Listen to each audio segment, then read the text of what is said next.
શું તમે ક્યારે વિચાર્યું છે કે જો આપણા દેશના લોકો માત્ર 1 વર્ષ માટે સોનું ખરીદવાનું બંધ કરી દે તો ભારતનું ભાગ્ય કેવી રીતે બદલાઈ શકે છે?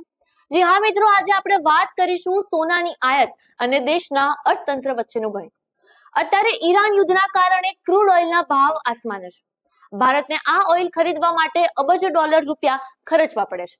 ગાધ્ય તેલ પછી સોનું એ ભારતની સૌથી મોટી આયાત છે અને જો આપણે 1 વર્ષ સોનું ન ખરીદીએ તો બચેલા જંગી ડોલરનો ઉપયોગ દેશ માટે અત્યંત જરૂરી એવા મોંઘા ક્રૂડ ઓઇલ ખરીદવા માટે થઈ શકે છે.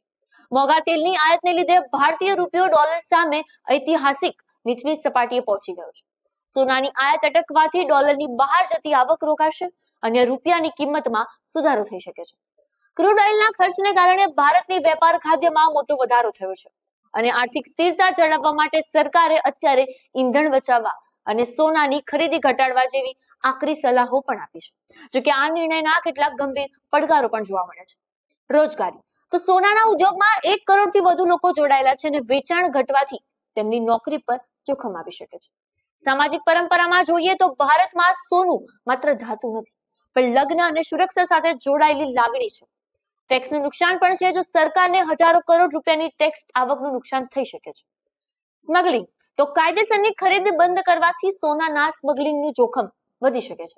તો મિત્રો, દેશના અર્થતંત્રને મજબૂત કરવા માટે સોનાના મોંમાં થોડો ઘટાડો કરવો જરૂરી છે કે નહીં? તમારો શું અભિપ્રાય છે? કોમેન્ટ બોક્સમાં જરૂરથી જણાવજો. આપના પોતાના પ્લેટફોર્મ લલકારને લાઈક કરો, ફોલો કરો, સબસ્ક્રાઇબ કરો અને શેર કરો.